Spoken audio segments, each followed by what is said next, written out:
El Palacio Vecchio de Florencia es uno de los principales exponentes de la arquitectura renacentista italiana. Su diseño se basa en cálculos matemáticos que derivan en un equilibrio perfecto entre la armonía y la proporción, por medio de los conocimientos transmitidos de los antiguos constructores, pasados de una generación a otra. La disposición de los ambientes del Palacio Vecchio se basa en el principio renacentista del espacio unitario. En pocas palabras, quiere decir que sin importar la ubicación del observador, logra percibir la edificación unitariamente. El famosísimo palacio ha tenido diferentes nombres dependiendo de los cambios políticos que había en Florencia. Al principio se llamaba Palacio de la Señoría, después Palacio de los Priores, luego Palacio Ducal y hoy Palacio Viejo. Fue construido entre 1299 y 1314 para dar un lugar digno a los cargos máximos del gobierno de la ciudad. El palacio ha sido reformado varias veces. La reconstrucción más importante fue la de 1494. Cosimo I de Medici ordena una reestructuración y decoración del edificio durante el siglo XVI para convertirlo en su residencia. Así adquiere su aspecto actual. Más tarde, Cosimo I de Medici traslada su residencia al Palacio Pitti, y Palacio Ducal recibe el nombre de Palacio Vecchio, convirtiéndose en las oficinas del gobierno y el lugar donde se guardaban los objetos de valor. El edificio fue proyectado por Arnolfo di Cambio, que ya estaba ocupado con la construcción de otras obras importantes, como la Catedral, Santa Croce y las nuevas murallas. El arquitecto, para ahorrar tiempo y dinero, diseñó el palacio aprovechando los cimientos de los muros perimétricos de los edificios anteriores. El palacio refleja el estilo austero de las estructuras fortificadas medievales. La majestuosidad del edificio se debe sobre todo a la Torre de la Vaca, de 94 metros, que está alineada con la balconada salediza. Se puede encontrar en varios ambientes del Palacio Vecchio el uso de la llamada proporción áurea, que básicamente indica que la proporción perfecta a nivel arquitectónico viene dada por 1 metro de alto por 1,6 metros de ancho. La fachada presenta la utilización de un elemento decorativo central, del cual parten diferentes ornamentos y decoraciones, sobre y bajo el que descansan elementos ornamentales como las monumentales ventanas. Esta majestuosa obra arquitectónica es la más pura representación de las tendencias de su época.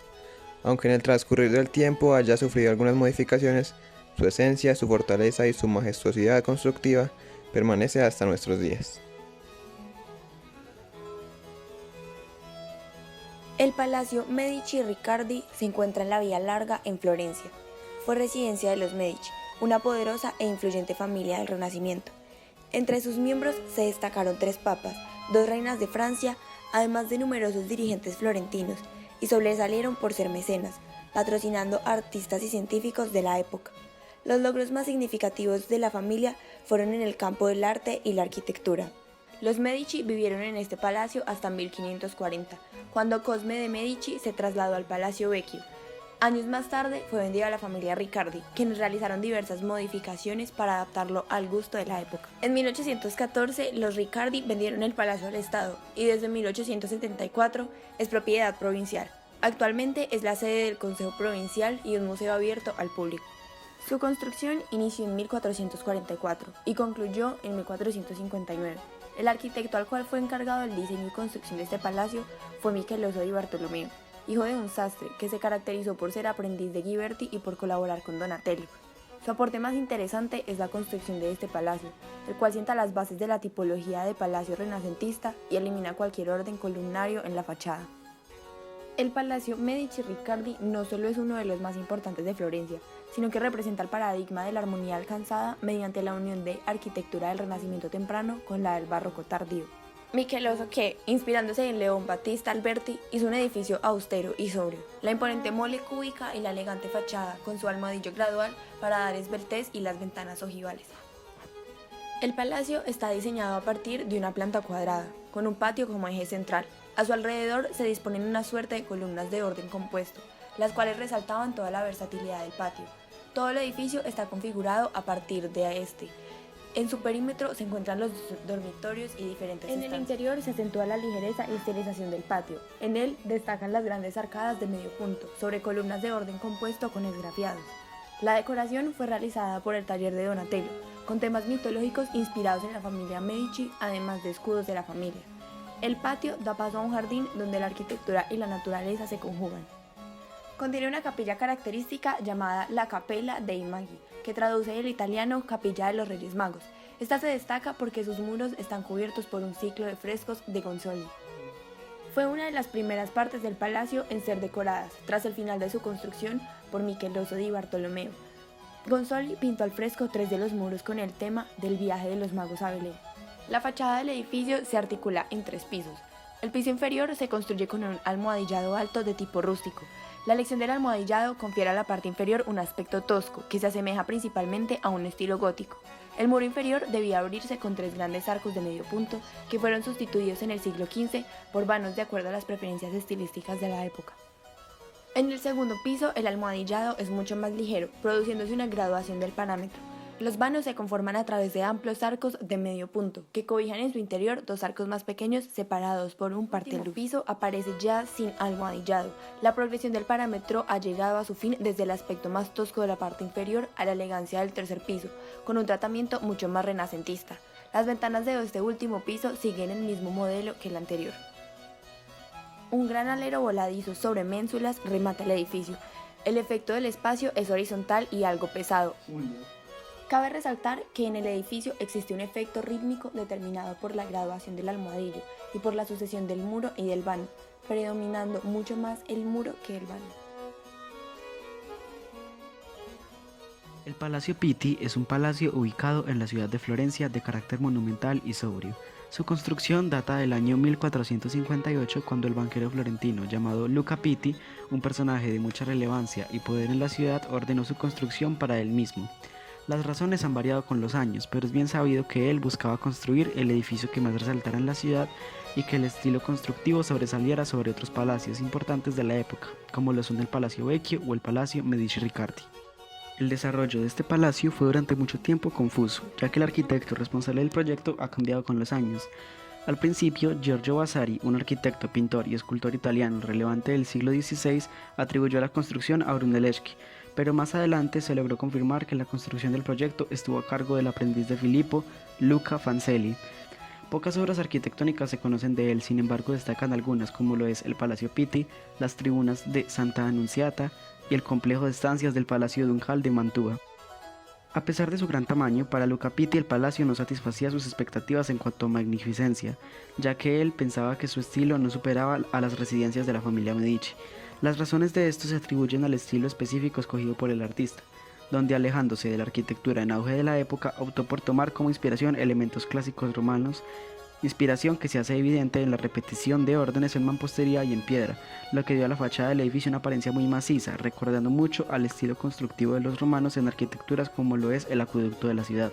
Sin embargo, hoy en día esta decisión del arquitecto se ha convertido en una ventaja porque este estilo siempre ha sabido mantenerse a lo largo de los años, como hemos visto en Roma, lo que ayudó a que el edificio se mantenga hasta hoy en día en excelentes condiciones a pesar de haber sido construido hace más de 600 años.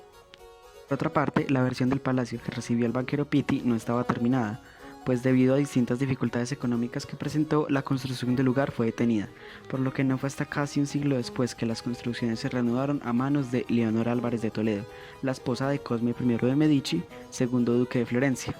Esto pasó después de que Buonaccorso Pitti vendió esta herencia en 1549.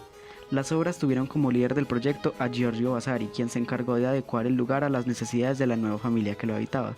Esta remodelación alcanzó grandes dimensiones, superando por mucho en dimensiones al edificio original. Entre las modificaciones relevantes se construyó un gran pasaje desde la residencia anterior de los Medici, el Palacio Vecchio, atravesando todo el Puente Vecchio y las Galerías Uffizi para llegar al Palacio Pitti. Otra ampliación importante fue la adquisición de tierras en la colina Boboli destinadas a la construcción de los jardines de la edificación. Pitti fue la residencia de la familia Medici hasta 1737, cuando murió el que sería el último miembro del linaje, Juan Gastón de Medici, duque de Toscana. Con el fin de los Medici, los nuevos duques de Toscana, la Casa de Lorena, se apropiaron del edificio en nombre de Francisco I, emperador del Sacro Imperio Romano Germánico. La Casa de Lorena pierde control sobre el lugar a manos de Napoleón Bonaparte, el cual ejerce dominio sobre Italia después de conquistarla desde esta residencia particular. En 1860, el Reino de Italia recupera su autonomía y la provincia de Toscana regresa al reino. Finalmente, el palacio se convierte en un edificio de dominio público en 1919 cuando Víctor Manuel III, nieto del pasado rey, lo dona a la nación italiana. El palacio tiene una planta en forma rectangular y de gran tamaño, lo que marca mucho la horizontalidad del edificio, horizontalidad que se ve marcada también por la superposición de pisos y la utilización de sillar almohadillado de carácter rústico. Todas estas características y el carácter repetitivo de su fachada dan al edificio una apariencia dura y seria. La fachada contiene 3 cuerpos diferentes que se ven diferenciados por serie de balaustradas blancas. El sillar es mucho más prominente en el primer piso y va tomando suavidad a medida que se va elevando. Los vanos en la planta baja tienen 2 formas distintas que son alternadas uniformemente, el arco de medio punto y el rectángulo. En los pisos superiores el número de vanos aumenta y la forma única pasa a ser el arco. En su interior, como es propio del Renacimiento, un patio configura la distribución de todas las estancias, pero este patio no está totalmente cerrado, tiene toda una cara expuesta hacia los jardines, formando un arco de cara a ellos. Después de la construcción de los jardines, uno de los paisajistas y arquitectos contratados para el proyecto, llamado Bartolomeo Amananti, tuvo el trabajo de elevar un patio tras la fachada principal que pudiera conectar los jardines con el palacio. Para lograr esta plaza se optó por excavar en la colina, de manera que se pudiera lograr una plaza continua a un mismo nivel. Alrededor de estos mismos jardines se construyeron una serie de ornamentaciones y elementos decorativos pedidos por la familia. Entre estos destaca la gruta construida por el artista Buontalenti, construida entre 1583 y 1593. Esta es una obra maestra de carácter manierista florentina, son extravagantes y de carácter surrealista. Otro elemento que sobresale y genera jerarquía en el palacio es la fuente de Carciofo, ubicada en el patio y diseñada por Francesco Susini en 1641. Durante el siglo XVIII se construyeron 2 alas perpendiculares a fin de crear una plaza central frente a la fachada. Muchas otras alteraciones y adiciones menores se hicieron a través de los años a manos de diferentes propietarios. El palacio en la actualidad es el museo más grande dentro de la ciudad de Florencia, el cual se divide en diferentes galerías orientadas a distintas funciones.